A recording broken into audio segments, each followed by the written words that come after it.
I'm calling this Monday, August 15th, 2016, regular meeting of the Sabine Board of Trustees to order. We have a quorum of 5 members present. Mr. Taylor and Mr. Kenna are not here at this time. Notice of this meeting was posted on Thursday, August the 11th. It is 6:01. If you'll please stand for the invocation and pledge.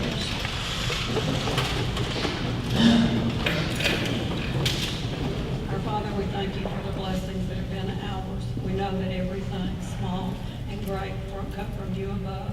We especially ask you to bless the school and community as we embark on the new school year. We pray that you especially bless all the people that work with our children on a daily basis. And then, Father, we ask for your presence here in this meeting tonight. We ask that everything that we say and do will be pleasing to you. And these things I ask in the name of your Son. Amen.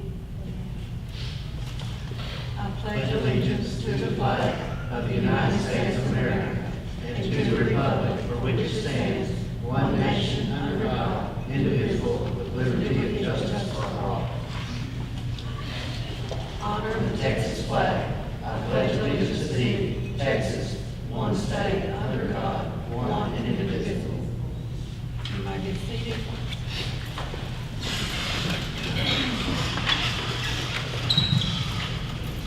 The board will now recess this open session and convene in a closed meeting to discuss agenda item 3A, personnel, as permitted by the Texas Open Meetings Act, Government Code, Chapter 551.074, and agenda item 3B, consulting with our attorney, as permitted by 551.071. No voting will take place in the closed meeting. Any action the board wishes to take will take place after the board reconvenes in the open meeting. It is now 6:03. We're calling this open meeting back, and it is 6:51.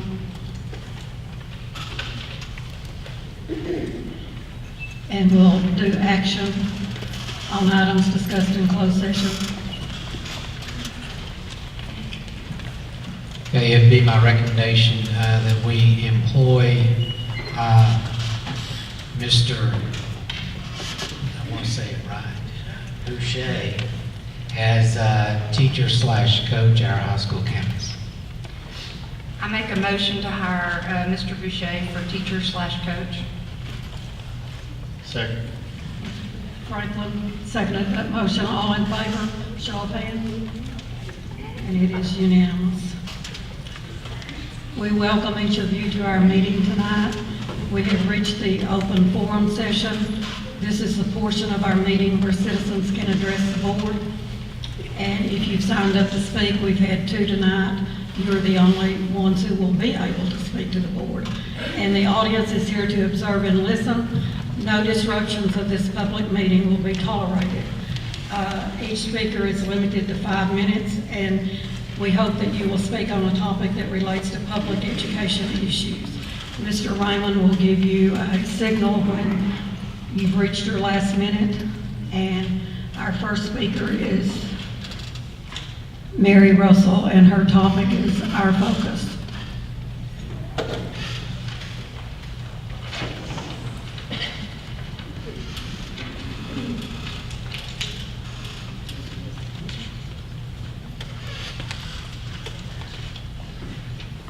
Mary, I'll tell you when you have 1 minute left, and I'll start counting down until you run out of time.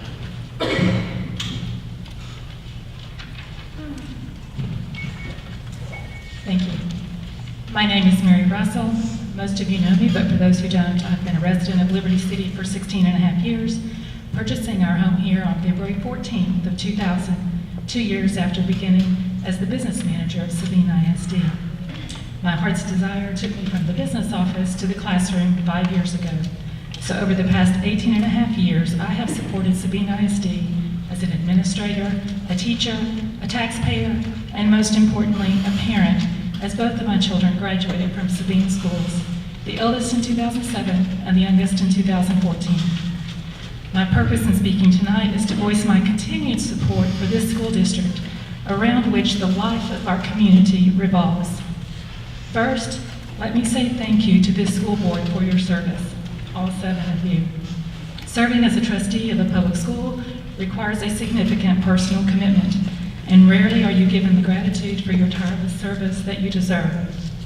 So again, I say thank you and ask you to remember when you grow weary that your conduct as public servants is being watched by our children, the voiceless constituents that you serve.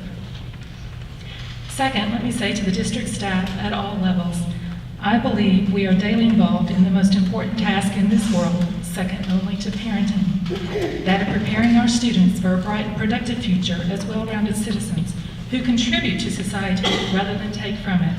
So thank you. We face challenges handed down by our legislature that could never have been envisioned 50 years ago. We must remember that our children are watching and listening to us daily as we address problems. Are we modeling a positive approach to effecting change so that they will be prepared to do so when it is their time to become leaders? Finally, a cursory review of media coverage of our district over the past several months gives one the impression that there is little good going on in Sabine ISD. That couldn't be further from the truth, but the media will not spread the word unless we change our focus. Therefore, I issue this challenge to all of us as a community. We must change the public conversation being held about our school district. We all can be ambassadors for Sabine ISD with the power to shift the focus on our district to the positive things that are happening. And we must. Our children are watching and listening to see what we, their parents, grandparents, aunts, and uncles choose to tell the world about Sabine ISD.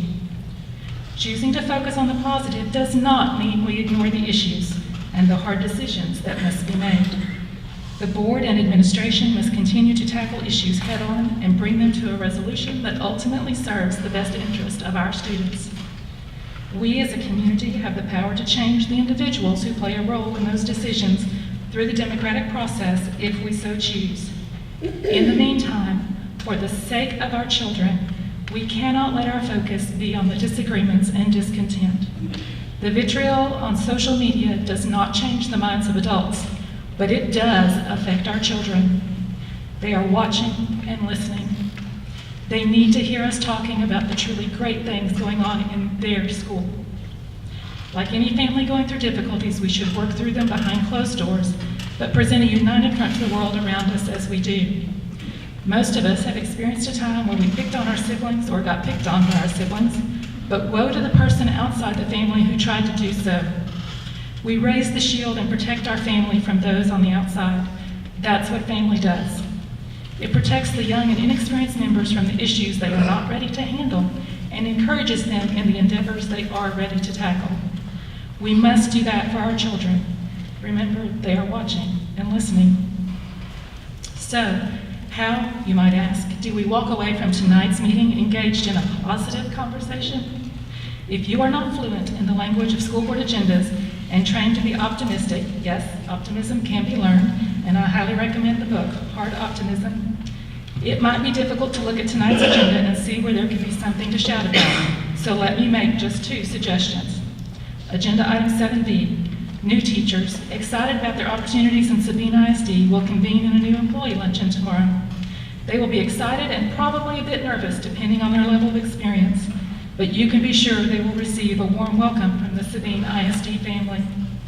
Agenda item 10C, the board will adopt a tax rate tonight that is significantly lower than 2/3 of our surrounding districts, yet will fund a budget that provides raises for all employees and opportunities for students to participate in educational experiences in a broad variety of areas, from advanced academic activities to extracurricular activities, including fine arts, athletics, UIL academics, my personal favorite, and FFA.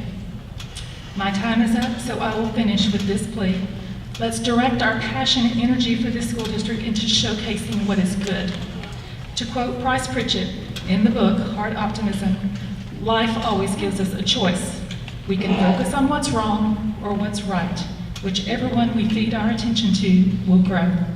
Thank you.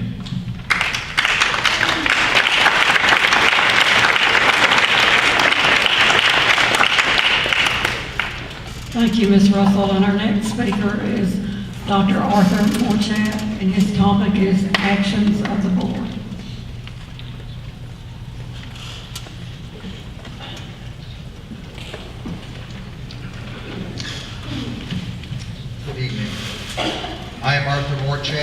Anniston resident for the last 35 years at Sabine, and I also have had 2 children who my beautiful wife, Patricia, bore, go through the entire system at Sabine from kindergarten through high school and beyond. And I also would like to thank the board for your service to Sabine ISD. You have spent many hours in meetings where discussions and decisions were made. They should have been made at open meetings after careful deliberations of all the information available. I served for 10 years on the Sabine ISD board in the 90s, and I know that a board should work as a team, coming into a meeting with an open mind, listening to the opinions of all members of the board in a thoughtful and respectful way, and then reaching their decisions, always keeping in mind what is best for Sabine ISD and its residents, what is best to attract and support the best staff possible, and most importantly, what is best to prepare our students to be lifelong learners and productive citizens of this community. That is your job. That is your responsibility. And that is what is expected of you by this community. I am sad to say that by the actions and decisions of some members of this board, I believe that you have failed to meet expectations. I believe you have failed to come into these meetings with an open mind. When you have a prepared statement to explain a decision a 4-member majority of the board made to not extend contracts for administrators before a discussion of the issue with the full board, it is obvious that you had made that decision before you entered this meeting. When you come into a meeting to fire an existing school attorney and then immediately hire someone who the full board had no opportunity to interview, but that several of you had met with on more than one occasion, privately prior to that meeting, in groups of 2 different board members to bypass the intent of the Open Meetings Act, you have failed to work as a team. These are just 2 of the examples of many times the same 4 board members have shown their willingness to harm the great reputation this school district and prior boards have had in the district, the region, and the state. You have shown your willingness to harm the morale of the staff and administrators by your decision to not extend the contract of administrators. How can you expect an administrator to work on campus improvements, to plan and prepare for the next school year, filling vacancies with the best and most qualified teachers, when they are not even sure if they'll have a job next year? Teachers used to want to get a job at Sabine. We would have several applicants for every open position. That is no longer the case. They do not want to come to a district in turmoil. On more than one occasion, Sabine administrators have had little more than 1 applicant for an open position. You have failed our students by not focusing on what is in their best interest. Leadership starts at the top. A team of 7 board members and a dedicated staff working together to provide the best education for our students sets a good example to our students and community. A board that sneaks around before meetings and excludes the full board in discussions and decisions sends the wrong example to our students and community. If you were students, your actions would have you being sent to the principal's office and disciplined for bullying. Stop it. I ask, I pray that going forward you make a decision to become a team of 7 again. Regardless of the outcome of the election this November, it is imperative that you make a decision to work together, openly discuss the issues, respect the opinion of all, and focus on the children of Sabine. You can do it. Let it start tonight. Thank you.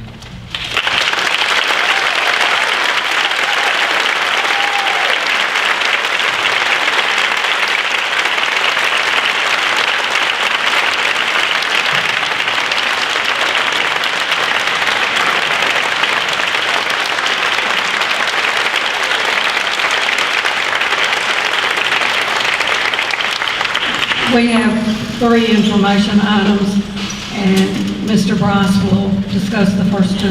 Okay, first of all, I'd just like to remind the board that the TASB conference will be September 23rd through 25th. All of the arrangements have been made for those of you that are going. If plans have changed, please let me know. And also, the board is invited to the new employee luncheon tomorrow at 11:30 in the high school cafeteria.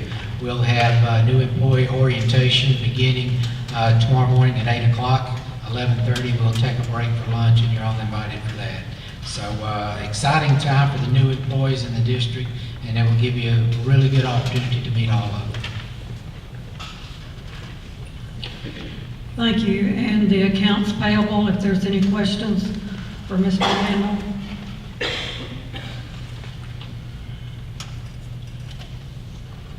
Mr. Daniel, can you tell me this Powell and Leon LLP, what that concerned, legal fees? That would be for Jay Youngblood, reviewing the various contracts that we've been entering into over the last several months. Contracts such as the vendor contracts, TASB was one of them, the air conditioning work. That's being Thank done. you.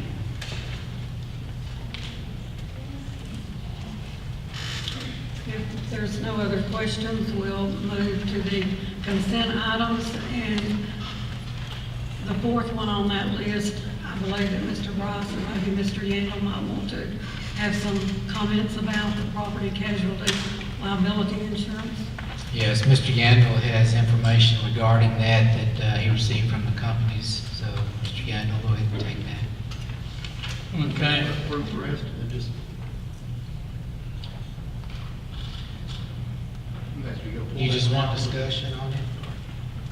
Do you want to pull that one out? I'm asking the question, are you intending on pulling it out? or No. just Give us some information. on what Give us we're some doing? information since it's different. Okay.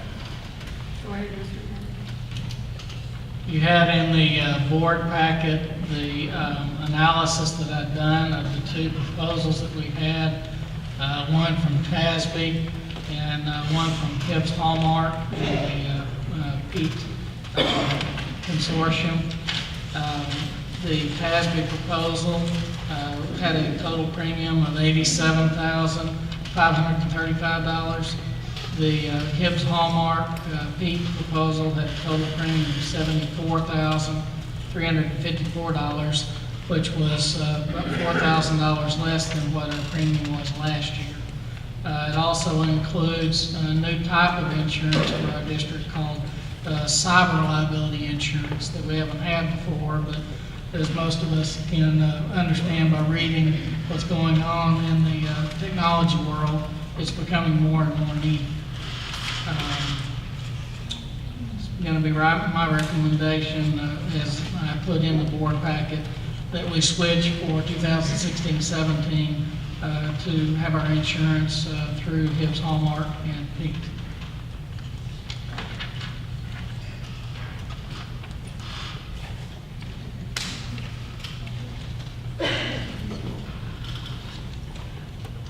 Okay, unless a board member wants to take one of these items and separate it, I'll ask for a motion on the four items under consent.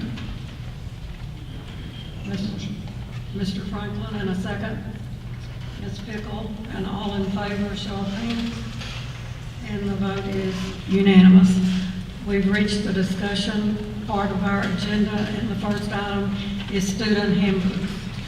Okay, as I put in the packet, normally, or used to, the way it was done was the board approved the student handbooks, but now TASB has recommended doing it a different way that we started, I believe, 2 years ago. And that's basically just discussing it, looking to see if there are any changes need to be made or not. But that will give you the flexibility to the administrators and the board later on to make changes as we go. The principals have given you the information, and I certainly will entertain the principals to speak for themselves on this matter, but they put the information in the packet.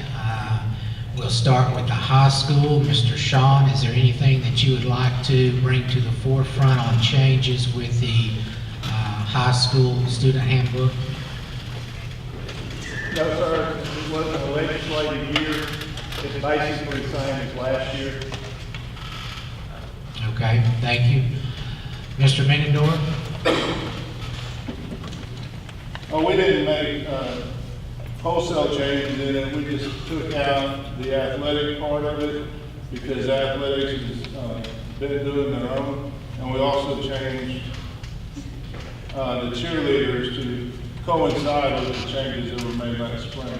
But those are the only changes that we have in there. Okay, thank you. Elementary school, Ms. Bass. We made some minor changes. We had to change our school hours because we went to minutes, so we wanted to start school about 5 minutes earlier this year. We also added that parents could email absent notices or notes to us instead of sending a note with their child that easily gets lost. Cafeteria prices changed a bit for elementary students. Some minor dress code changes to allow tank tops and to not allow the racerback shirts, and changed some acronyms from our English language, from LEP to our English language learners, and added a clause in there for homeless students. So not a whole lot of changes, just some minor things. Okay, thank you.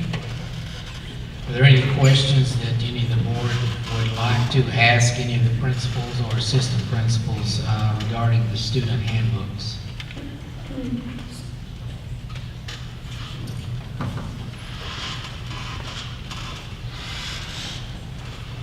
Our next discussion item is to discuss the process that was used to hire the new attorney. This item was requested by Paul Franklin and Andrea Bates.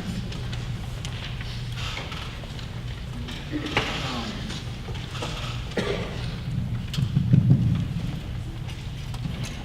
want to start, Andrea, or you want me to start?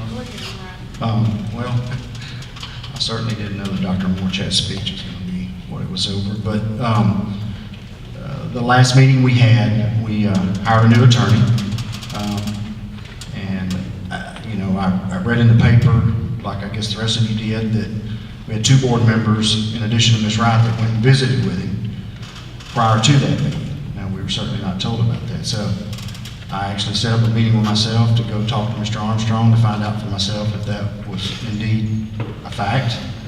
He did inform me that it was. And, you know, we talked about the process of how an attorney should be hired, which we tried to discuss that night at the meeting.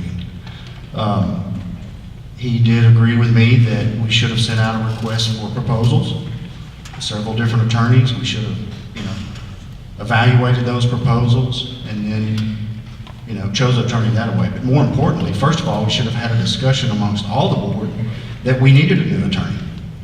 Because we never even had the very first basis or the first process of that discussion was decided, in fact, that we even needed to consider having an attorney.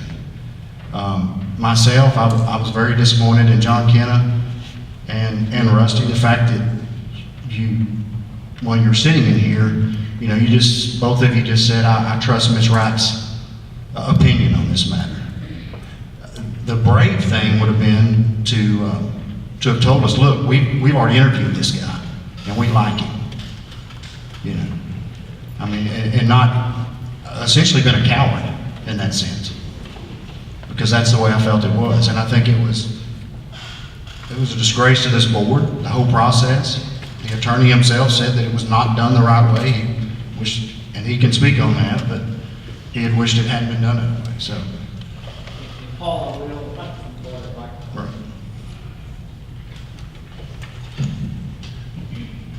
Right. you know, when you're hiring any professional, whether it's an attorney, architect, whoever it may be, you're not required under the Texas Professional Procurement Act to go out and get RFQs or requests for proposals to hire a lawyer. You can find a lawyer if you like them and you think they're going to do you a good job. You can hire that individual without going through that process. I think what Paul was discussing is, he had posed a question to me in my office, is that customary? And I've seen it done that way, and I've been hired by other boards, and I've been hired by cities that way.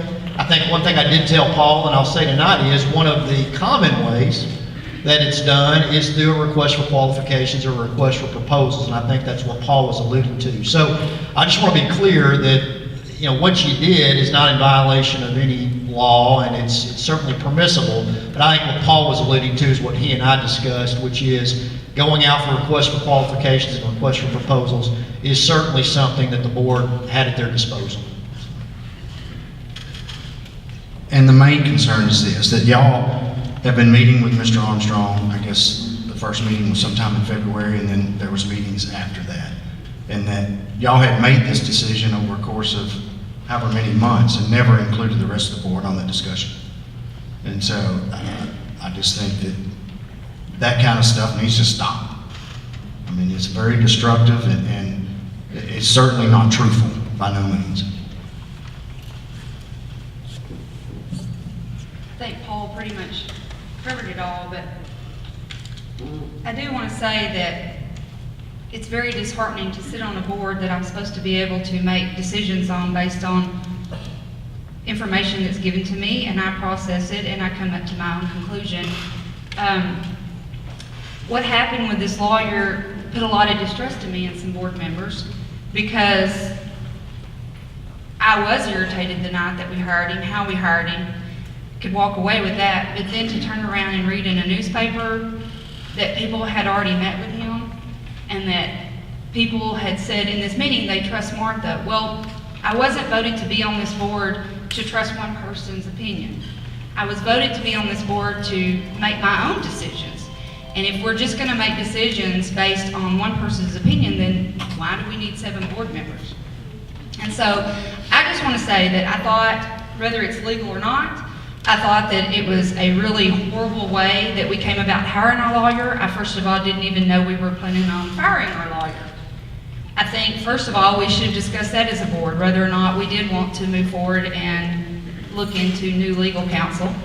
Yes, I know a lot of people on this board do not want to do that because, you know, we are divided right now. And there is a lot of back and forth meanness going on. But whether that's happening or not, we're still all adults, and we still all have to communicate as a board. We're not gonna always agree. I haven't always agreed with Stacy Bryce on some things. That's okay. That's what this is about, is we stand up here and we talk and we discuss and we vote. We might not always vote the same way. That is okay. And I don't mind moving forward as a board when things are done in a proper way. But I don't like it when I'm being blindsided, and I was completely blindsided on all of this. And so it really disturbed me, and it's really made me lose some distrust in some people. The rest of the story also is that Hardy didn't have a contract. There was nothing to fire him from. We could have just come together as a board and said, you know what? We might want to look at Armstrong. He might be pretty decent. We might like him. Let's use him on our next couple of things and see how it works out. Instead of just cutting ties or burning bridges with Hardy, which was completely unnecessary, we could have just said, we're going to hire Hardy and use him for a while and see how this works out. We may go to Hardy sometimes, we may go to Armstrong sometimes, but no reason to cut ties or burn bridges with Hardy for no apparent reason whatsoever. And again, I'm in the same boat as they are. I was just thoroughly shocked to come to a meeting and find on the agenda that we're firing, per se, Hardy. And then the next thing is, Ms. Wright brings in, well, my position on the board, Tasby said I have the right to set somebody's name up for recommendation or consideration. Once she said that, have every expectation as a consideration that the rest of the board would have an opportunity to meet with him, not even knowing that some of the board already had. But then to find out after the fact that some of you had met with him, but weren't even willing to step up in the meeting and say, I've met with him too, I think he's a great guy. Now I've met with him and I think he's a great guy, and I've got recommendations from other attorneys, I've got recommendations from other friends of his. I think he'll do us a fine job. But the night of the meeting, I should have had a little bit of inside information if y'all had the same information. As a board, we're not supposed to make decisions based on some of us knowing stuff. We should all know the same amount of information before a decision's made.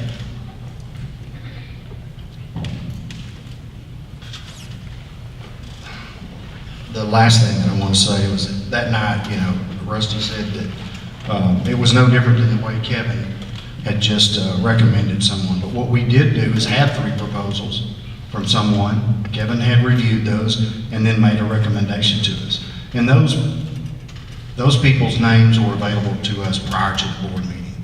This person's, or Mr. Armstrong's, name was not made available to us at all. And then, I guess finally, the question I want to ask Ms. Wright is, how did you find Mr. Armstrong? I had 3 attorneys that I called and interviewed. All 3 by phone in the beginning.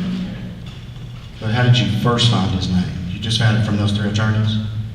No, I found it out from a member of the community, Mr. Camp.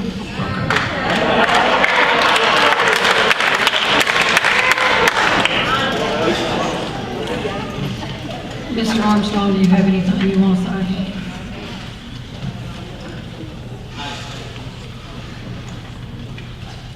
Ms. Wright, I'll be happy to answer any questions anybody from the board has. I've had an opportunity now, I think it's been well documented that starting back in February, Ms. Wright came to my office and inquired about my interest in being the attorney. Maybe 2 months later, Ms. Wright and Mr. Taylor came and inquired about my interest, and then maybe 2 months later, Ms. Wright and Mr. McKenna, and I may have those in reverse order, but that's the process that went on. Certainly, I would never have allowed any quorum of this board to meet with me, and that never happened. But if anybody has any further questions for me on the board, certainly I'm happy to visit with you. I've had a chance to meet Paul and Tony. They did come to my office a couple of weeks ago and met with them, and I think I answered a lot of questions there. But if anybody has any additional questions for me, I'm happy to answer. You had mentioned that you had recommended to Ms. Wright that there was something we should have reached out to Mr. Hardy to at least let him know. Well, at some point, I felt uncomfortable knowing that the district had legal counsel, having any further meetings with anybody on the board. And so I simply told Ms. Wright that I would not have any additional meetings with anybody on the board unless I was hired by the board. I did not feel comfortable, providing any input on any issue or addressing any issue unless I was the lawyer, because I've been in the other position where I am the lawyer and I've had my paper graded, and that's not a very good position to be in. So I just had mentioned that if a decision was going to be made to change law firms, that I thought that as a professional that Mr. Hardy deserved the opportunity to know about that and to have an opportunity, if he so chose, to resign or provide any input he wanted to provide to the board. So I did have that discussion. Now, what happened after I provided that advice, Paul, I don't know.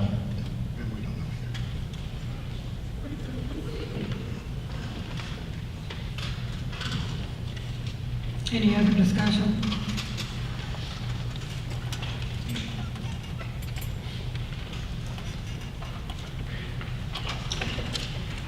The next item is to discuss Mr. Sutherland's invoice for audit and his reporting process. This item was requested by Paul Franklin and Tony Raymond.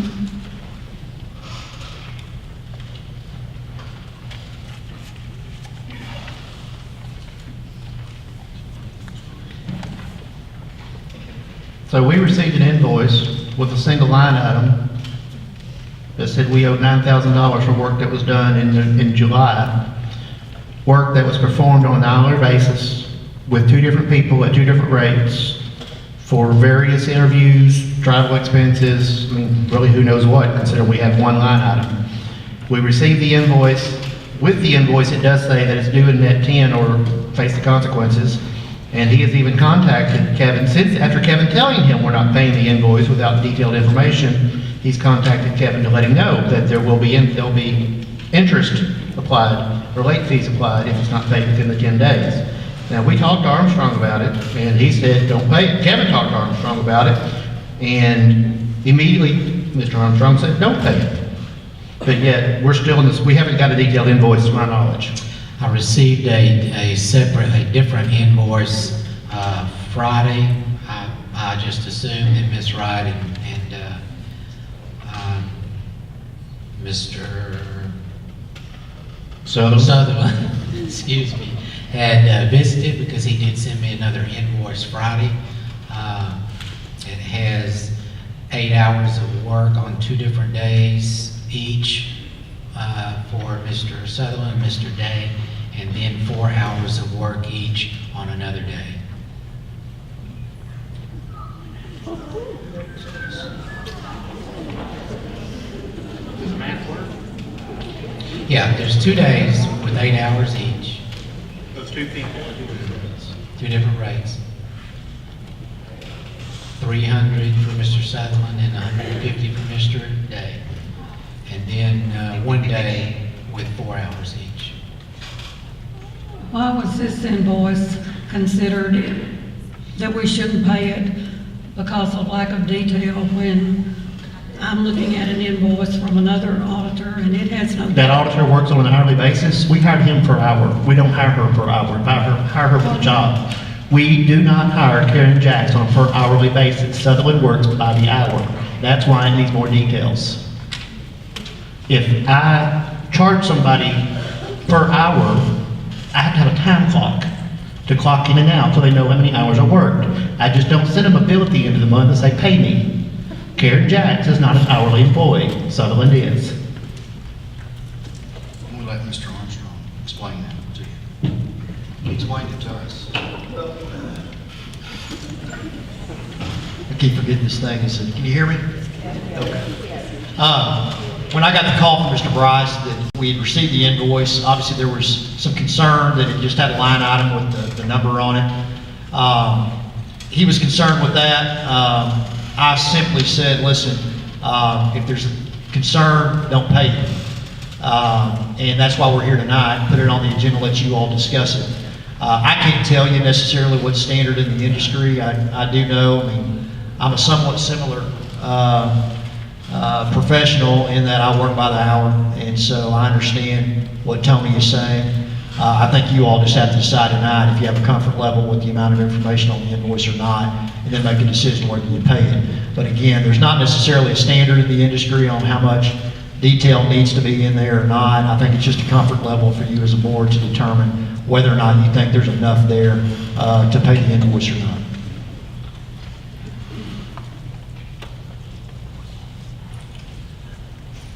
Any other comment or question? Yes, I'd also like to discuss Mr. Sutherland's reporting process. I guess someone in the community had requested made an open records request, and in doing that, we found out that Mr. Sutherland had been communicating directly with Rusty about, I guess, some donations that one of our community members had made, or a couple of community members had made. And then we found out that he had also communicated directly with you, Ms. Wright, about teacher stipends. And I've gone back and looked at the video, and Mr. Sutherland was very, very clear that he would not make any reports to any individual board members, that he would only make them to the board as a whole. I sat down with Mr. Armstrong, kind of went through the contract again. That was his interpretation of what the written contract also said, on top of what the verbal comments were. And so I guess I want Mr. Sutherland to come up and explain to us why he thought it was okay just to send you two emails and not us, not the rest of the board. Do you want to come up, Mr. Sutherland? Okay. As Mr. Rayland said on his many writings, that this information was not a communication. It was letting me know that the school had complied with this request. And this was information that any citizen of the community could have had. We did have it. It was our property. We just paid him to get it and give it to you. But it was not a report. Go ahead, Mr. Sutherland. I received a question as to that from you, Mr. Sorry, don't call you Mr. Raymond. You're not. But I received a complaint from you, or a notice from you, and one from Ms. Bates. And I sent y'all both a full explanation of that. And the explanation is, these are not my documents. These are school documents that they had a concern on. And for me to get a clear answer as to what their concern was regarding these expenditures, I needed to send them the documents to have them highlight or point out to me what their specific concern was that they wanted me to look at. And that was simply it. There was no reporting. There's no written language in the email saying, I have found this, or I determined this, or my analysis supports this. It was simply, here is a schedule that I'm providing to you that we have discussed regarding, I needed to know what it is that you wanted to discuss regarding these certain areas. Okay, you just said there was no report. Martha just said there was a report. So was it a report or not? I said that it wasn't his opinion on anything, No, not a you report. said it was, no. I said it wasn't a report. You said it wasn't a report, because I said that was information we already owned that he got to give to you, and you said it wasn't a report. And he said he didn't give a report. It's on video. It's irrelevant. The reality of it is, you made the comments that said you would not give any information to any board members unless it was a board as a whole. Nobody on this board is a board member when they're sitting at home playing on the computer. So the reality of it is, by you reporting to individuals, you're not reporting to the board. So if a board member is getting information that is not given to the rest of the board, they're getting extra information that's not made available for everybody. I said I would not give my investigative results to anyone. No, we weren't on the specific board. enough on what you weren't supposed to share with individuals. I said I would not give my investigative results to Wording is what we're dealing with now. We did not word it well enough to say, don't share information with individuals.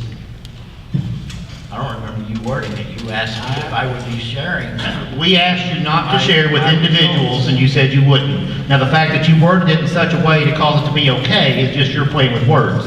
We asked you not to share information with individual board members, to only report to the board as a whole, which you said you would. Now, you may have added a caveat to it to make it okay, I but it's said what I you would said. only report to the board, correct. And these are not reports to individuals whatsoever. These are school records. They are not records I went and acquired from third parties to show people. These are school records to simply further identify concerns. Do you agree that any member of the community or the board could have requested the same information and received it for absolutely free just as easily? I do. Okay. Then why didn't you tell them to get it themselves? They told me they had been having a difficult time getting those reports from the administration. Okay. And that it would be. Was it hard for you to get? Sometimes it took longer than it should have, yes, sir. Based on your opinion? You know these people have You jobs asked they do my every day opinion. besides I'll deal give with my you. opinion, yes, sir. Well, these people have other jobs to do, and you're not on the time, you're not within what they're supposed to do, their normal duties. So it may take a little longer because they actually have jobs they have to do. But the reality of it is, the documents are readily available for anybody in the community that He's wants to grading ask. this investigation. I would just like to say in the future, if you're gonna, I would just ask you if you would, if you're gonna send Ms. Wright emails or Rusty emails, could you also just CC the rest of the board members on it? And I think that'll resolve the issue. I will, because if you notice, when you've sent me a request for information, I have not sent those emails to any other board member or my responses to you to any other board member. They've been simply to you. Actually, I don't remember you sending me an email, but that's probably just my mistake. I sent both you and Ms. Bates. Gates a response to your request as to the detail of my bill and as to reporting to individuals on the board. I sent y'all the same message. Right. And I think the mistake Mirror there, message, but I only sent it individually. You didn't, unless she told you, you didn't know she got one. Unless you told her, she didn't know you got one, and nobody else knew you got one. He didn't send that to you, he sent it to me, he's confused. I think you sent it to him, and not me. I don't think I'm the person you sent it to. But the email that you No, did, I sent one to Mr. I'm Paul Raymond also, but Mr. Franklin, I replied to your email, so. Okay. Well, I'm fairly confident, I just hit reply and replied directly to you, but, now, I know you, and I'll just tell you, so I've tried to be upfront with you. right. You sent an email back to the school and want to know what board members were questioning your invoice. And then you also wanted Karen Jackson's, a copy of her invoice. And I am the board member, they could have told you. Then what they chose to do was ask the attorney, and he chose to tell them that Stacy didn't need to forward him that information, but I will tell you up front, it was me. And I think Ms. Wright had made the information request that you requested on Karen Jackson. I guess you got the bill that way, but I don't believe she did. Okay. Mr. Armstrong provided me with the information. okay. On Karen Jackson was, yeah, I'm not sure exactly how. Let me address that, Paul. What happened is, Mr. Bryce had forwarded me Mr. Sutherland's request for a copy of Ms. Jackson's invoices. I immediately informed Mr. Bryce that I did not think that was appropriate and that I would advise him not to turn her invoices over, really for no other reason than professional courtesy. I do not believe in turning over the invoices of a third party to another third party. So the conclusion I came to was certainly Mr. Sutherland or any member of this community that wanted a copy of Ms. Jackson's invoice could send us an open records request and get it. Right. So Mr. Bryce and I discussed that, and the conclusion we came to was, instead of turning over Ms. Jackson's invoices, Mr. Bryce emailed them, or I think Ms. Calvin may have emailed them to me, and then from there, I provided not the invoices, but the information that was on the invoices to Mr. Sutherland at that point. And so that was, I felt the most efficient way to handle that and also protect Ms. Jackson. Okay, and thank you for changing your invoice. I do appreciate that. That's going And to I, simplify and things. just to clear that up, it was a progress billing, which is common in our industry, accounting industry. It was only for forensic accounting. It said forensic accounting or fraud audit on there. It was not for travel, meals, hotels, anything of that nature was not included. That's why it's a one-line item. There's only one item that was being charged at the time. And with the explanation that at the end of the engagement, I would provide time and expenses for the entire $10,000. But that was just a progress billing at the end of July. The second thing I would like to clear up, Mr. Raymond, is I sent my initial invoices to Mr. Yandell, and Mr. Bryce. I don't think I sent it again or made comment again to Mr. Yandell about it being late. I think I made those comments to Mr. Bryce. So just to clear that up, that Yeah, send an email. that it was an email only to Mr. Bryce for his information. How'd you hear about that, Tony? Hear about what? What he's just talking about? Late fees, interest? Yes, sir. I asked if we had any more communication from him. He said, yeah, he said, we're gonna have interest, we don't pay it. I guess the other thing, the invoice was, and I don't have the dates in front of me, but the last date on the invoice was July 31st. So is that all the expenses we will incur for the month of July? Yes, Okay, that's all billing to date for the month of July. yes, sir. And you have not sent us a bill for the month of August? No, sir. And at this point, the expenses will not, or the fees will not exceed $1,000 for the $10,000. Okay. Except for what's not included in included in my contract, but not my fees for my fraud audit, is for legal, answering legal documents. One of it, which being I had to answer a open records request, and I will bill you for 1 hour at $300 for having to answer that open records request. Who made that? Showing us the email right here. and Who made that it sent request? To Kevin also. That email you're talking Yes, about? Kevin has the email. It was sent to Kevin, Stacy. And that's what, I asked Kevin, had you responded to the request of having a detailed invoice? And he said, no, he hasn't sent us an invoice, but he did tell me they were gonna get interest if we didn't pay it. I apologize, I thought I just sent that to Mr. Bryce, because Mr. Yandell was out of the office when I sent it, I believe. Isn't that correct? Yeah, well, you sent it to Mr. Rice, Kevin, and Martha Wright. Okay. How did y'all get it? What's that? How did you get it? How did you know about it? I asked Kevin, had he had a response from Sutherland regarding the detailed invoice, and Kevin said, no, I do not have a new invoice, but I do have an email saying he's going to charge interest if we don't pay it within the 10-day period. I was following up on my request to Sutherland to get us a detailed invoice.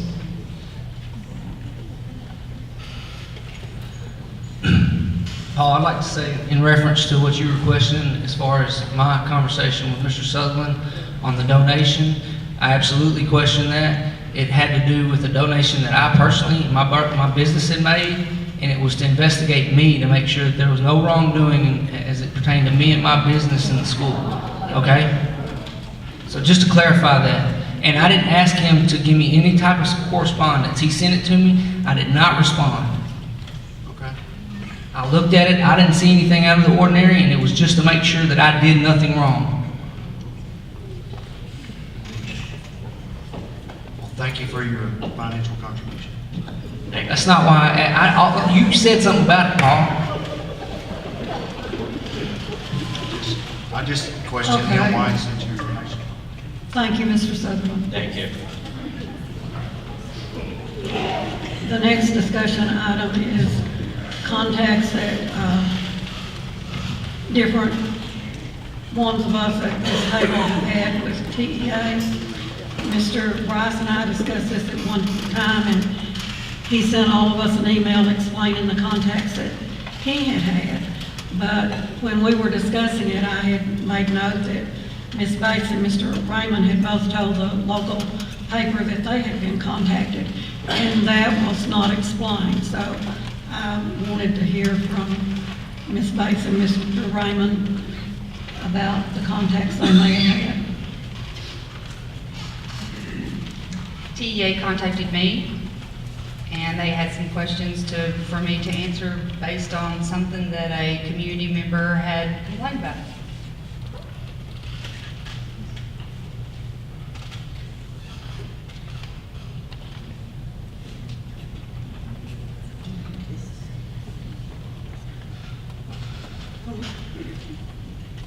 I've talked to TEA at least on 4 or 5 different occasions for various reasons, most of which I was telling them that we had a rogue board that was out of control and doing things that were not legitimately correct. I couldn't agree more, Tony.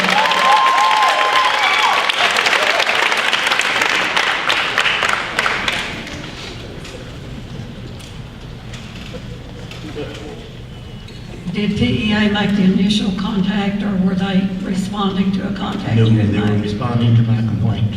They were responding to your complaint? Yes. How about you, Ms. Bates? They contacted me. In reference to what complaint? Complaint by, they, I don't know that I have to discuss that. It's not part of the record. You don't have to. Yeah, and I don't want to because it involves other people. So,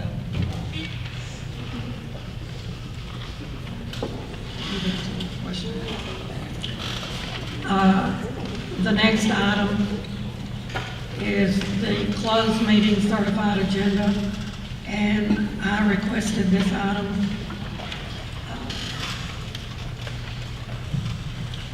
When we received our training in Fort Worth this summer, I attended the board officers seminar, and I found that a lot of the talk was about certifying this agenda, and in the training it was said that the board president is supposed to be certifying the agenda.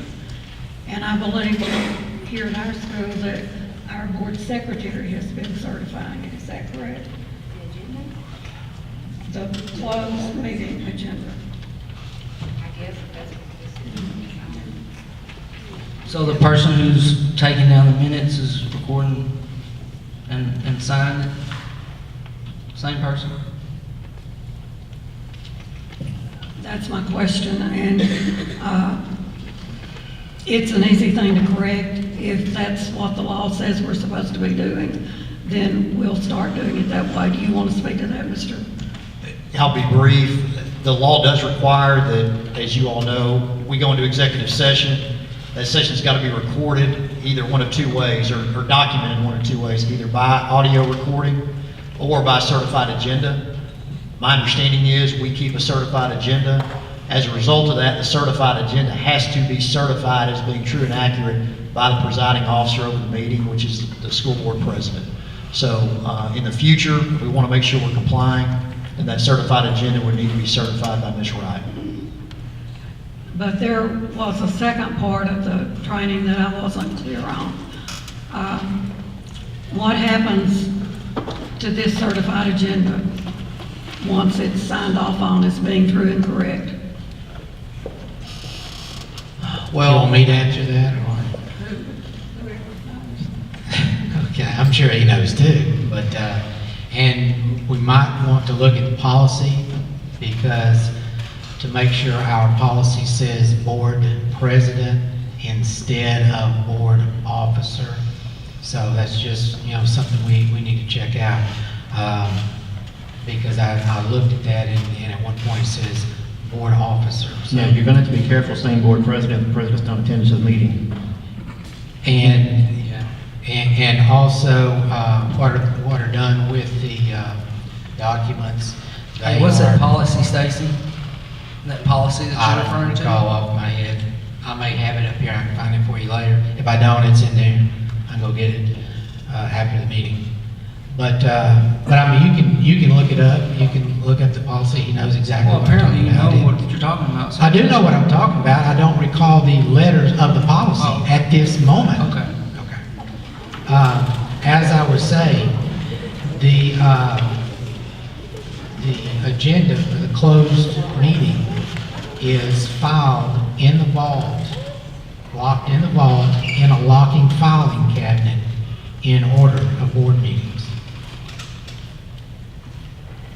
Is it in a sealed envelope? Did you say that? No, they're not in a sealed envelope. They're in a sealed file cabinet.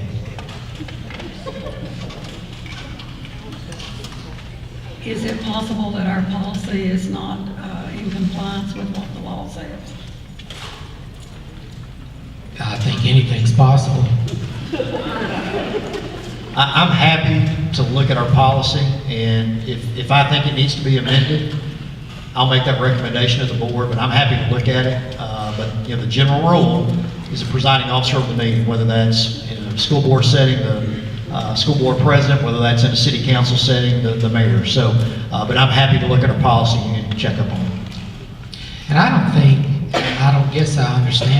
anybody has an issue with the secretary taking the minutes and the board president okaying it. That's not a problem. That's not a problem, but that's not what's happening. Nobody, hey, you're right. I said nobody has a problem with it if that's what we need to change to. It's fine. I'm okay with us changing. I mean, what do we need to be doing? Well, again, let me just look at the policy, and I'll see where we are from a policy standpoint. If we need to change it, we'll change it. If the policy's in good shape, then even better. That was the last of our discussion items. We're in the action part of our agenda, and the first one is to approve delegates. That is a delegate and an alternate for the 2016 TASB convention that Mr. Bryce spoke of earlier. Okay, this convention, the last several years, Tony Raymond has been our delegate to represent our board. That's not to say that if y'all want to make changes, it can't happen. I'm just saying it has been that way for several years, and Rusty was the alternate, I believe, last time. And so, bottom line is we need to appoint a delegate and an alternate for the convention coming up in September.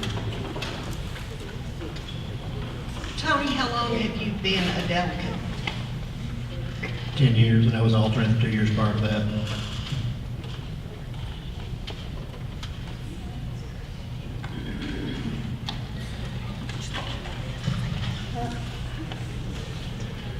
Does anyone else want to be delegate?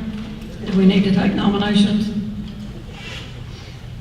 I think we probably need to take nominations. Okay. Do you want? Yes, I would like to nominate Rusty Taylor.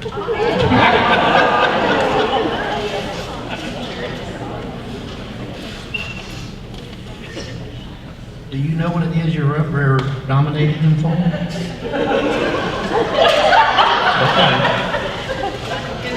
I'll second that.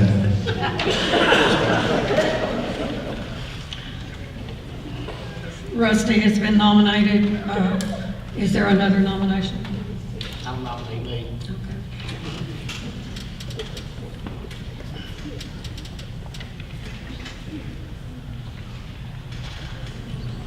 Anyone else want to make a nomination? I assume by you not speaking that these two are the names to be voted on. There has to be, there is an option of having two people because there is a delegate and an alternate, and the alternate gets to sit in the room and be part of the proceedings. They just can't have a vote. So you still go to the luncheon, you still get the prior information that's given to the delegates and the alternates. It's just when you walk in the room, the delegates actually get little keypads to vote on, and the alternates don't. So that's really the only difference between the delegate and the alternate, is that one votes and one doesn't. In years past, we've had an alternate every year, and I'm fairly confident that never has an alternate actually showed up to the meeting. But if somebody else wants, and if Rusty wants to go to the meeting, we can both go to the meeting. Okay, but we just need to designate who is the delegate.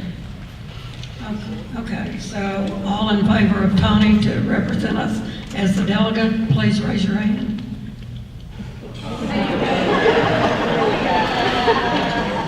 Ms. Bates and Mr. Franklin and Mr. Raymond, and all of those that would want Rusty to be our delegate, please raise your hand. Mr. Kenna, Ms. Pickle, and Mr. Taylor, and myself. Thank you. And both of you will, both will attend the early session is what this takes place, right?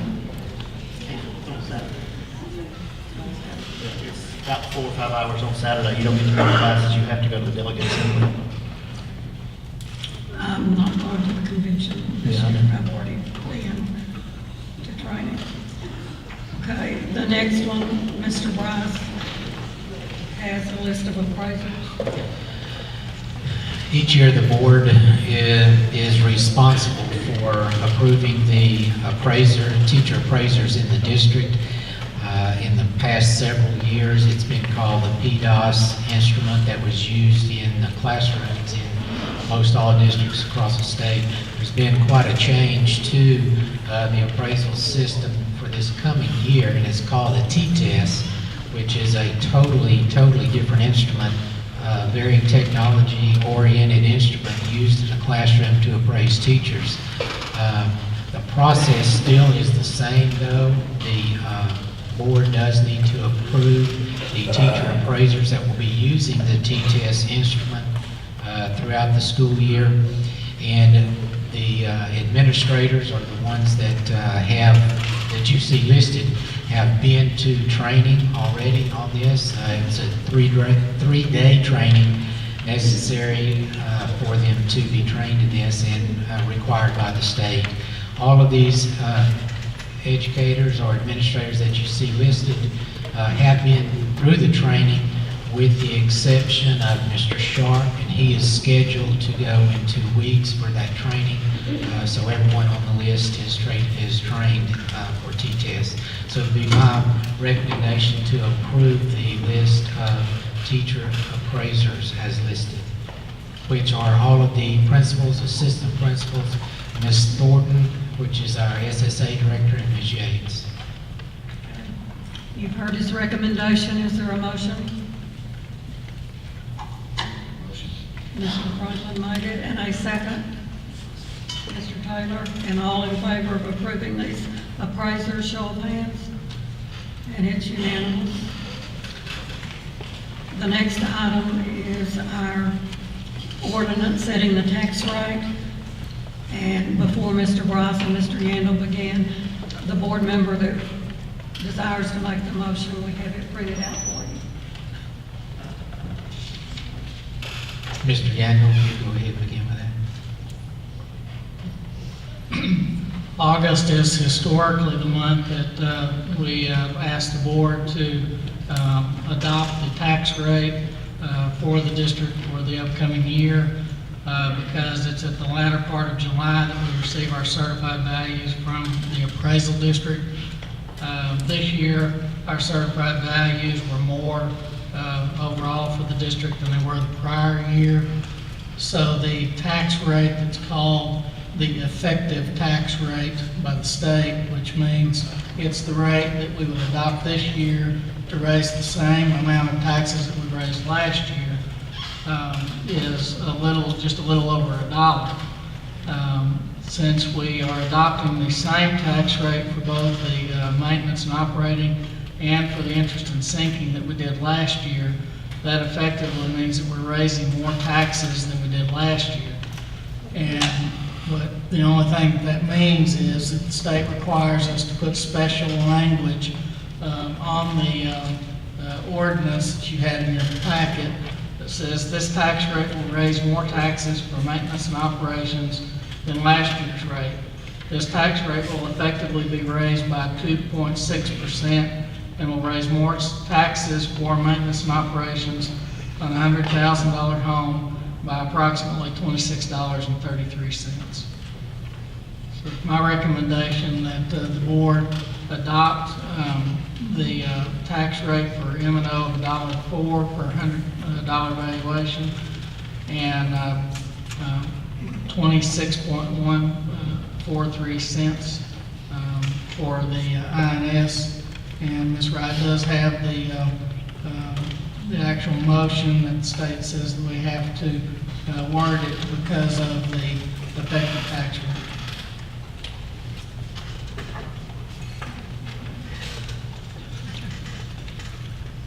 So we need a motion to adopt this tax rate.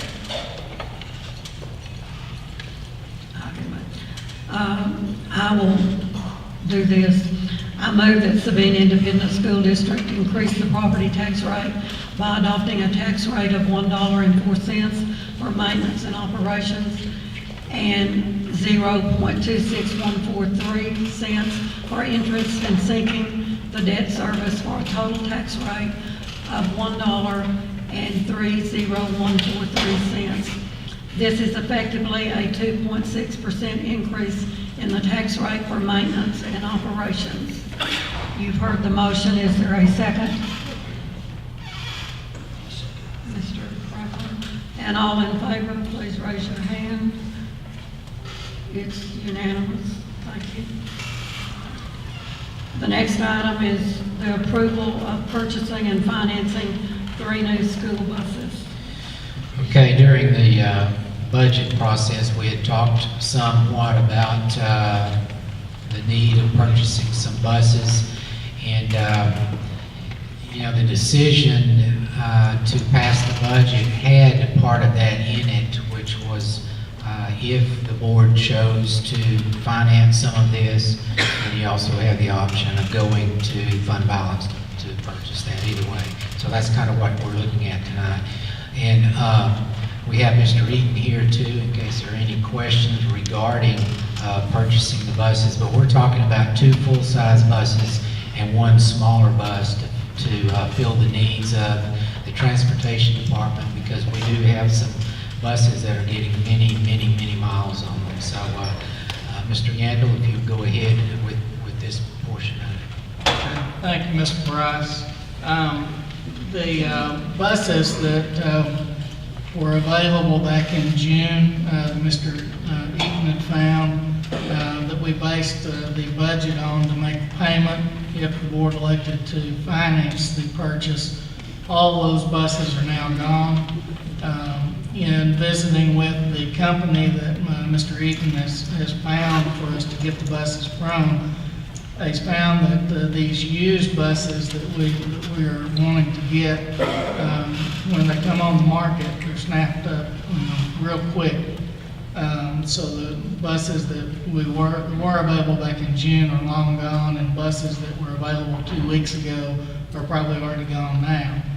So what we're asking the board to approve for us to do is for Mr. Bryce, Mr. Eaton, and myself to, over the next 30 days, to look at the buses that are available from the National Bus Sales Company and make the best purchase in the best interest of the district for 2 full-size buses and 1 smaller bus, and stay within the range of the maximum cost of $207,000 for all 3 buses, and an annual loan payment not to exceed the $44,000 already approved in the 2016-17 budget. And I also put in your packet a resolution that the board needs to adopt if you elect to finance them, that's provided by the Government Capital Corporation, which is with whom we do the financing. And also in the packet, just for your information, when I visited with Ms. Sanders that works for this entity back in June, she provided me with an estimate of what the payments were going to be based on the $207,000. And we selected the 5 annual payments. The interest rate, the change in the interest rate from June to now is 0.03 So it's not changed very much at all from June to now. It went from 2.752% down to 2.749% for that same loan package. So that's what we're requesting that the board approve tonight for this.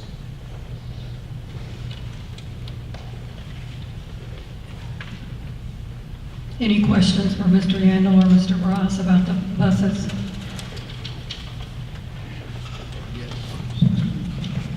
Or I got Mr. a question.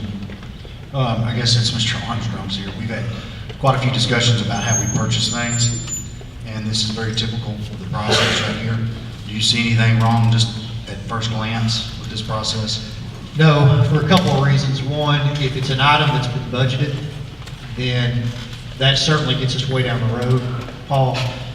Secondly, Mr. Yandel, are we buying this through, would it be through a co-op, through Region 7, through? I believe the vendors are on the buy board. Okay. Well, that checks another box for me, because the competitive process that we must go through, the buy board does that for us. So they comply with those state law requirements for us through the buy board. So we can go directly to the vendor and make that purchase, because that competitive process has already been completed by that third-party buy board. So I haven't heard anything yet or any circumstances that would lead me to believe that there's a problem. Thank you. Thank you. Any other questions? Is there a motion?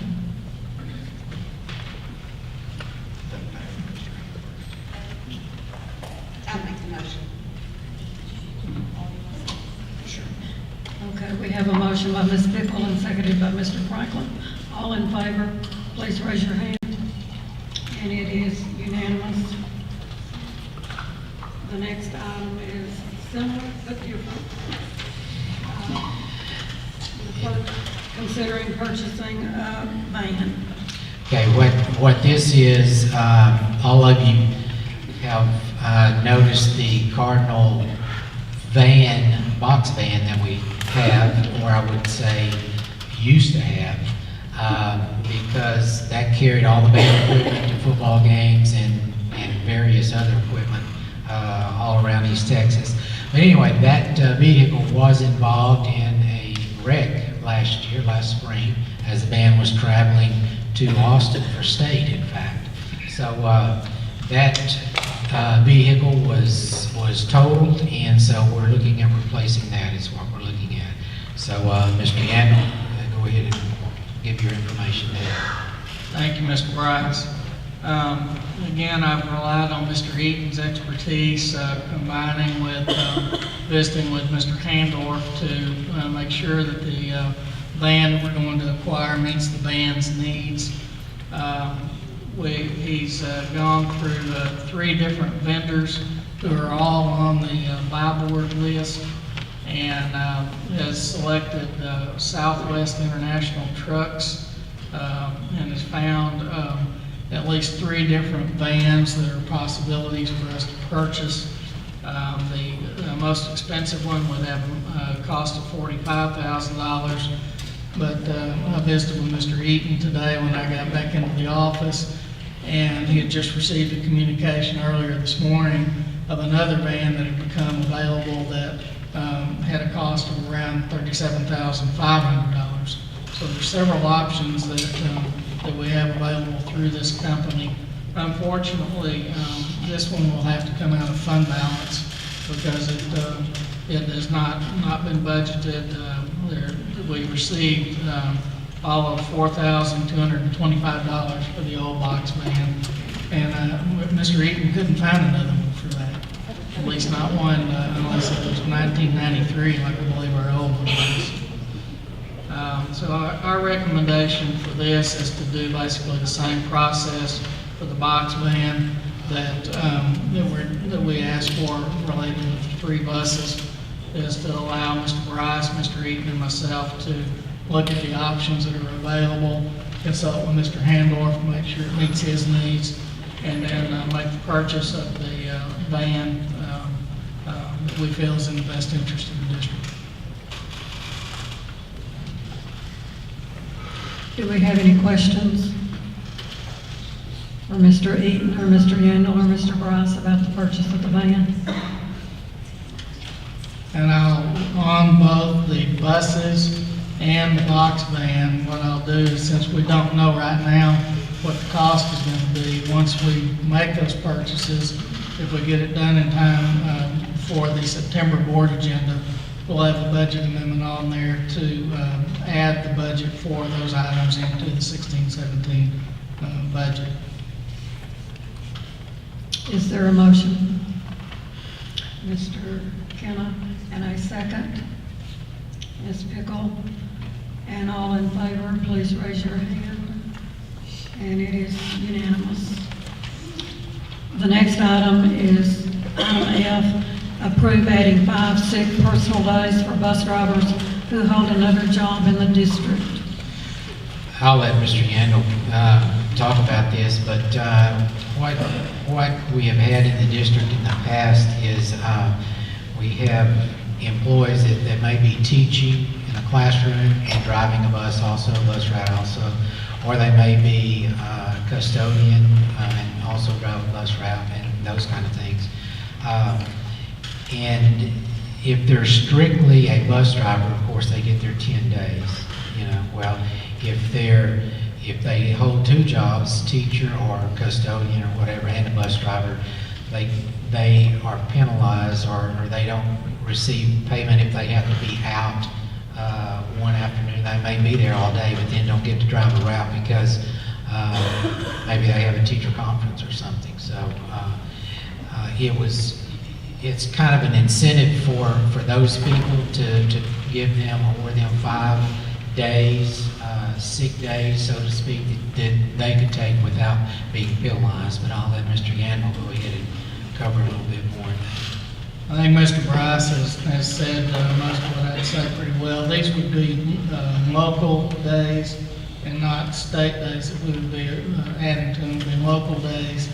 And thus, if they go to another district, these days would not go with them. They'd stay right here with Sabine ISD. But we've had several instances over the last probably several years, but this last year, where we've had some of these employees that Mr. Bryce described have been out taking care of the duties of one job and missed a morning route or missed an afternoon route or missed both routes because they were out of town with UIL or with something else. And we felt that it would be best in the best interest of the district and obviously the employees to provide them an extra benefit of 5 local days for their bus duties, whether it's a bus driver or a bus aide.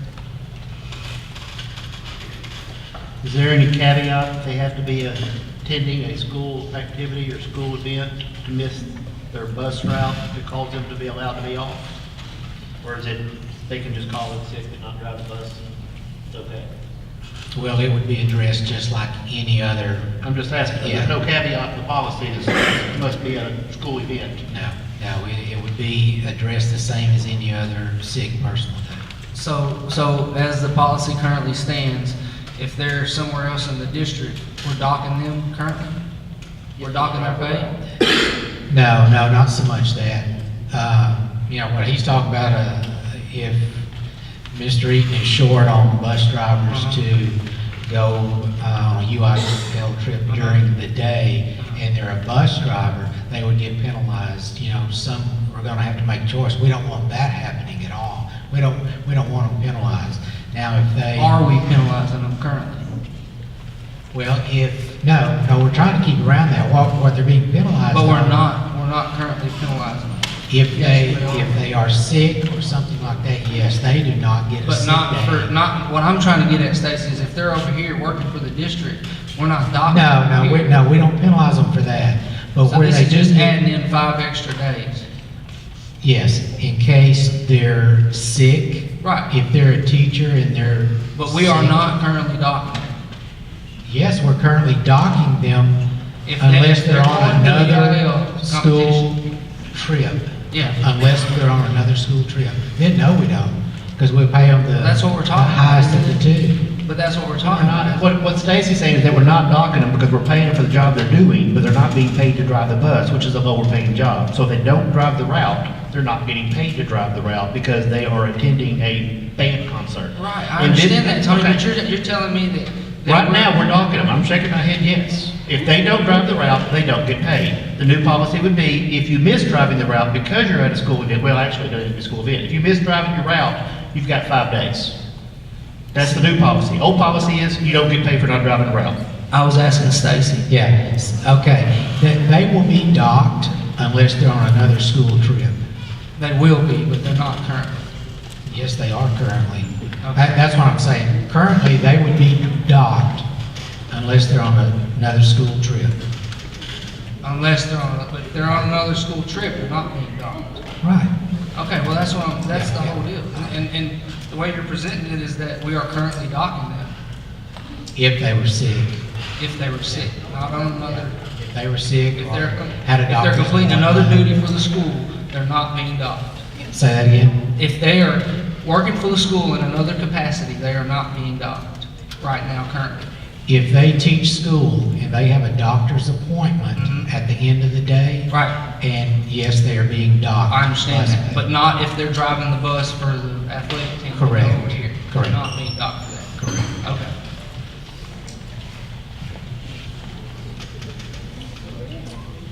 Was the 5 just a number that you picked that you thought would be fair? Well, we looked at other districts, and that was pretty much the norm that many other districts were using in their transportation department. Any other questions?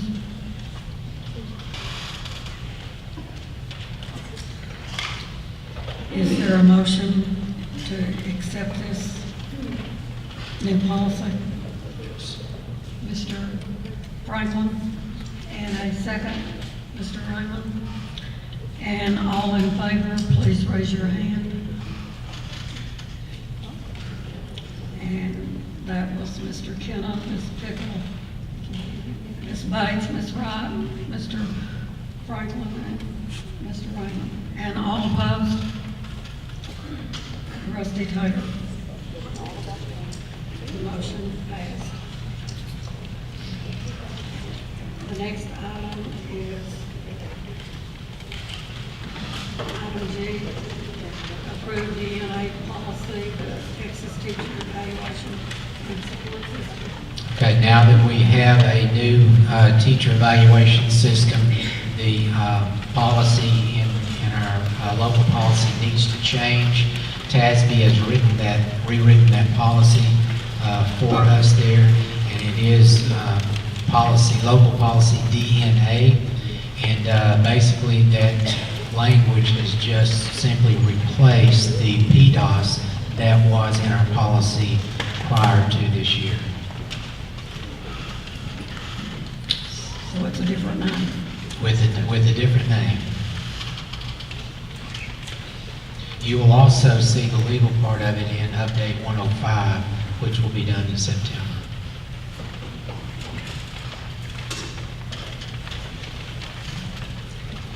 Could you comment on our choice of appraising our teachers every 2 years? Yeah, the way it is right now is you see the way TASB wrote the policy. It's based upon what the district practice is, and in there, if you're going to be less than annual evaluation, there are 3 criteria there. It's be employed as on an educator term contract, hold SBEC certification, be assigned in his or her certification area. And then, of course, it goes over the nuances of that and how that can change if the supervisor asks for that or if the teacher asks for that more often than every other year. New teachers coming in, of course, are every year, and very similar to the way a lot of districts do it, very similar to the way it has been done. As you'll see in legal, there's a lot of detailed criteria that will be coming out on what has to be in the evaluation process, and that's one reason that TASB has spelled out the local policy in this manner.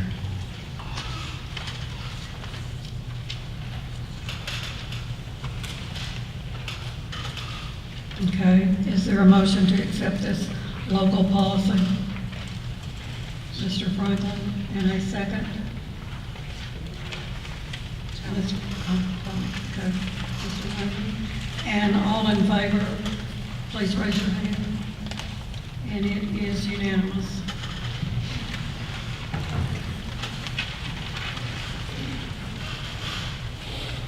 Our next item listed in the open session is to hear a report from Mr. Sutherland.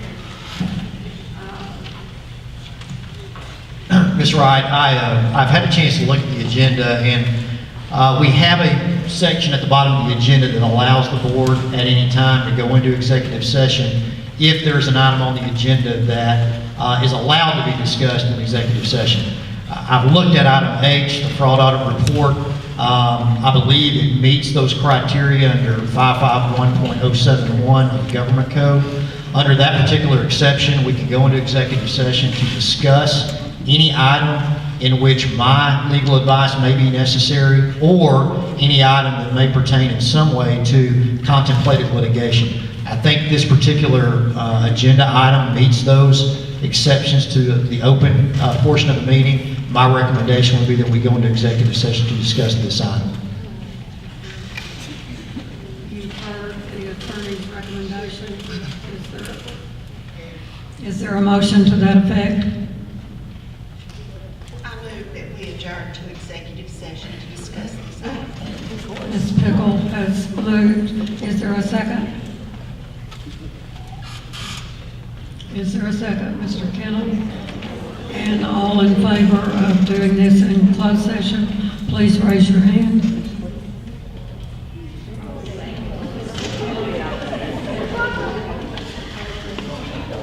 And all opposed? Mr. Franklin?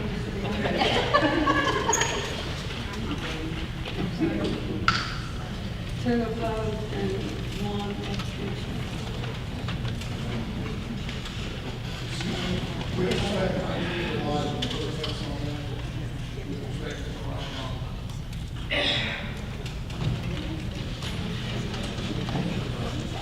So, under Government Code 551, I'm sorry, under Government Code 551.071, we will recess this open meeting and convene in closed session. We will reconvene this open session It is 11:34.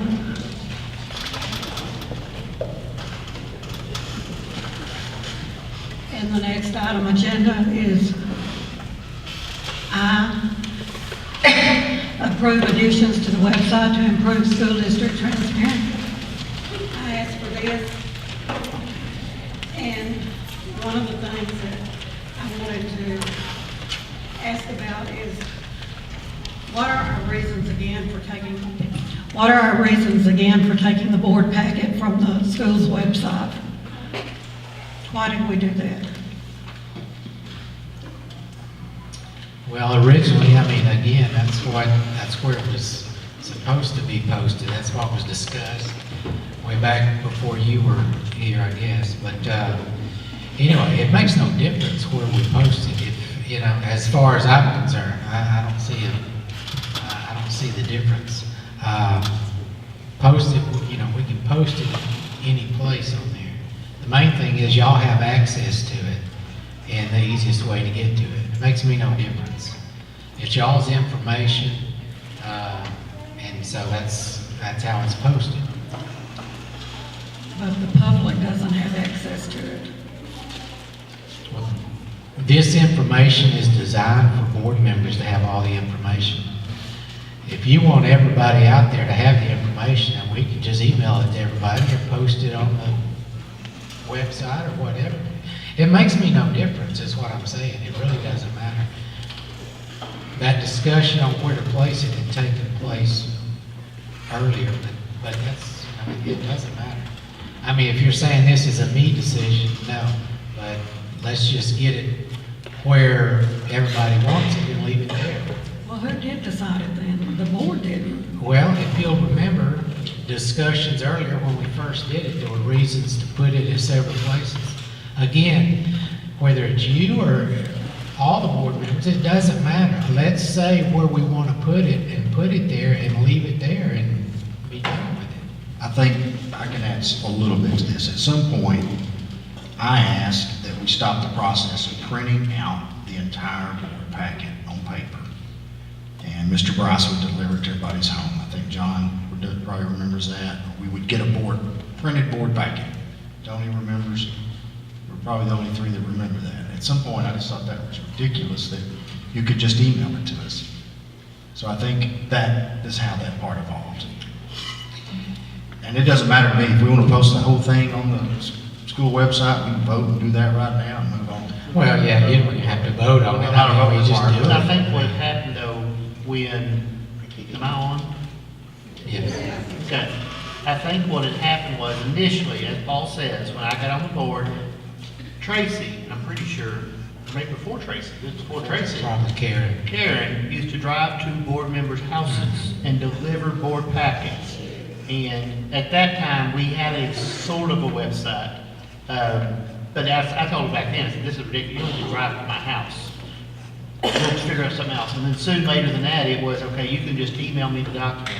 And then it became, okay, let's just post it on the website. But then we had people in the public were seeing the board packet before board members were. Because if you didn't look at it immediately, you had people calling your house or calling yourself saying, hey, what's this all about? And you didn't have a chance to look at it yet. And I'm saying this, it happened. So, and I think that was a decision of, okay, let's quit posting the board's packet and only post the agenda, so that at least that way the board has an opportunity to review the packet prior to the community seeing it. Am I? Right, yes. Okay. And Randy, Randy, are you still awake? Is that about the process? Can you remember back in the day when that was first done? When it was first taken off of the website? I think he was here when we started posting. Yeah, I was here. Okay, never mind, Randy. Okay. Well, again, my concern is not that how we get the information. It's just that we have very little information available to the public on our website. We don't have our check registers. And you can look at any area, school district, and all of these things for many years in the past are available. The board packets, Are you saying our check registers? yes. What's the, shoot, I'm trying to think of words now, hold on. Once the packet is, once we've had a board meeting, that board packet gets posted. Where? Where? I don't think it does. The minutes. Minutes. Yeah, the The minutes. Oh, minutes. it's just the minutes that gets Yes. posted. Oh, okay. But And the agenda. Okay, but not the packet. And I do know community members that miss having that information posted on the website ahead of the meeting. But you understand, and I'm not defending Stacy, I'm telling you, the packet is not designed to be a community document. Well, it was done that way for, No, it wasn't. For years, I've been on the board 12 years, the document used to be delivered to my house personally in paper. And then I would have it given to my son when he left school. well, ever since I was on the board. All of 2 years. On the website. Anybody Right.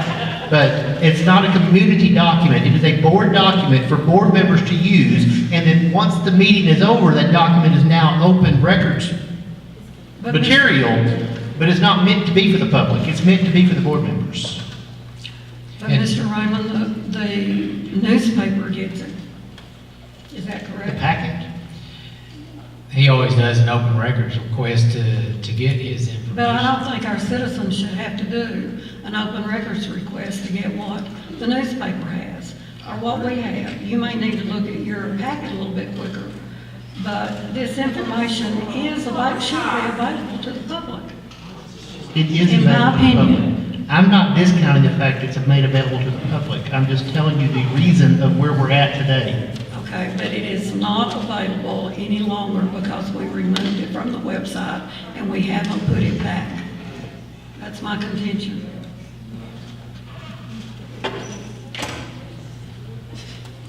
I would agree that we could put it back on the website, and I'm fine with that. Well, the thing about it is, if you'll remember, when we made that change, I discussed that and said that I was trying to help the board members out. Remember that? Then my recommendation is to put the whole packet on the website. Is there anything else that we want to put on the website?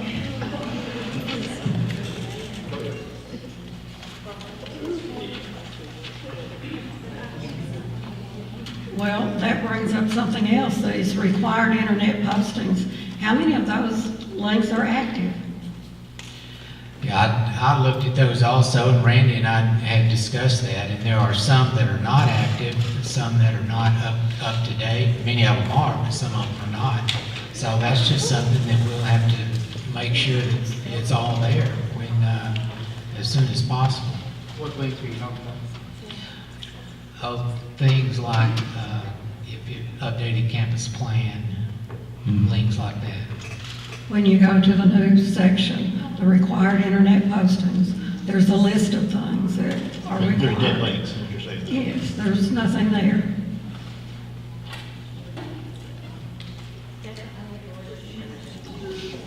So you and Mr. Cox will work on this? Yeah, yes, we'll work on that. Any other suggestion that you want to give to Mr. Price? Since we're not taking a motion on this?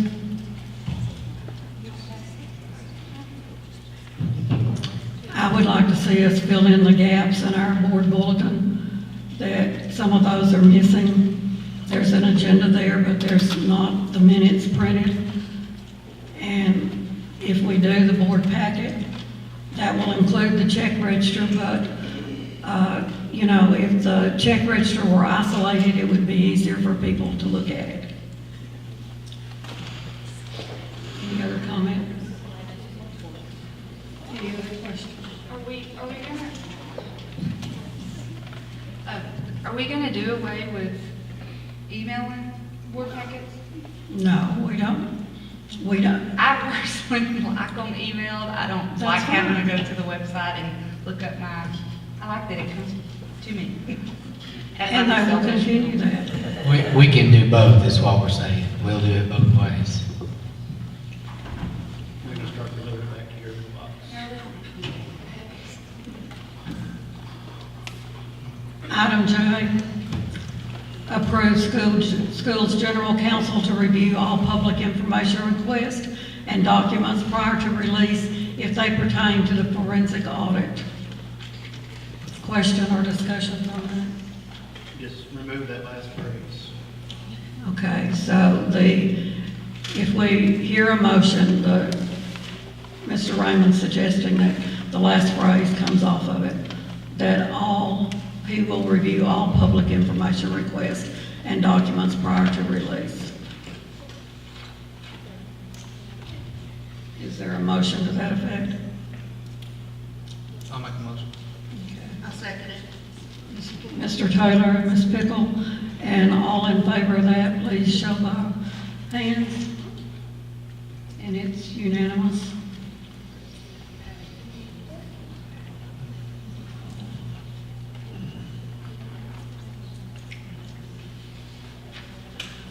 Item K, approve schools general counsel to be the initial attorney consulted by the superintendent, the board president, or the board's designee if school district funds are the source of payment. There are situations because of contract negotiation, and there's things that we have other attorneys for. General counsel. Mr. Armstrong, do you want to say anything? Listen, my role will be as limited or broad in scope as this board wants it to be. If the board at some point feels that there's another lawyer, whether that be bond counsel, whether that be a lawyer in another field that is more appropriate to handle that than I am, by all means, you need to do that. So, Mr. Raymond, my engagement will be, again, as broad or limited as you all want it to be. Clearly, I feel confident I can handle all of your school issues, probably with the exception of bond work, which is very specialized. But other than that, I feel confident I can handle it. However, I want you all to feel confident. So essentially, if Stacy has a contract they're reviewing, I think typically he has one attorney they would use for contracts. Right, remember several months ago, we kind of moved away from one and went to, like Patty was talking about, Leon Powell, was Jay Youngblood, and that's who's been doing the contract work. But if we vote to pass this resolution, then at that point, he would have to consult with you first, and you would have to advise him that, yeah, you should probably have this contract looked at by the other attorney. But Yeah, if you feel like as worded, it would come to me first. What I will tell you, and what I have an ethical obligation to do, is if for whatever reason, if there's an issue presented to me that I do not feel comfortable handling, whether that be a conflict of interest, whether that be an area that's outside of what I consider to be my expertise, I have an ethical obligation at that point to tell you all, you need to go find somebody else to do that. So if there's a contract negotiation, I know that's the example we've been using, that for whatever reason, I feel like I may have a conflict, I'd be the first one to tell Mr. Bryce or Ms. Wright that you all need to go and hire somebody else. Now, that's, as it's written, I think this wording of Armstrong is the preferred. I think he's our general counsel. Yeah, I know that, but I'm just saying, it says the initial attorney consulted by the superintendent. Yeah, that doesn't need to be reworded. If he's the initial, then he will send us someplace else if he needs to. That's what it said. Mr. Bryce says that's fine with him. Do we have a motion to this effect? I'll make the motion. Okay, Mr. Taylor in a second. Ms. Pickle, any further discussion about it before we vote? All in favor by a show of hands? And it's unanimous. And our last item, approve additional funds for continuing the forensic audit if the board deems it necessary.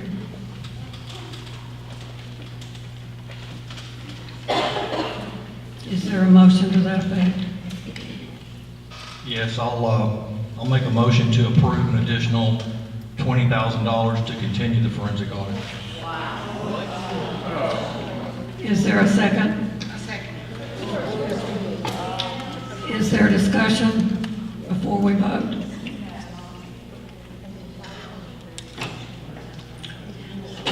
All in favor, show of hands. And that's Mr. Kelly, Ms. Pickle, and Mr. Taylor, and Ms. Wright. And all opposed by show of hands. Mr. Raymond, Mr. Franklin, and Ms. Bates, and the motion passed.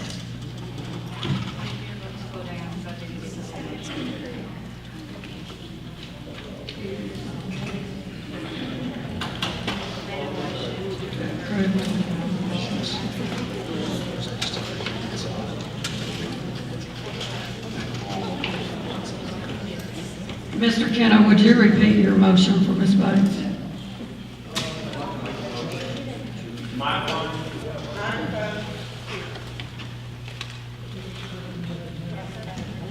Motion to approve an additional $20,000 to continue the forensic audit.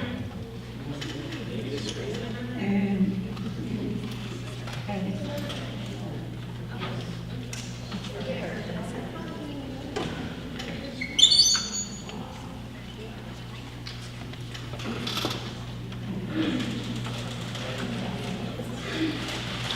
is there any discussion before we call for a motion to adjourn?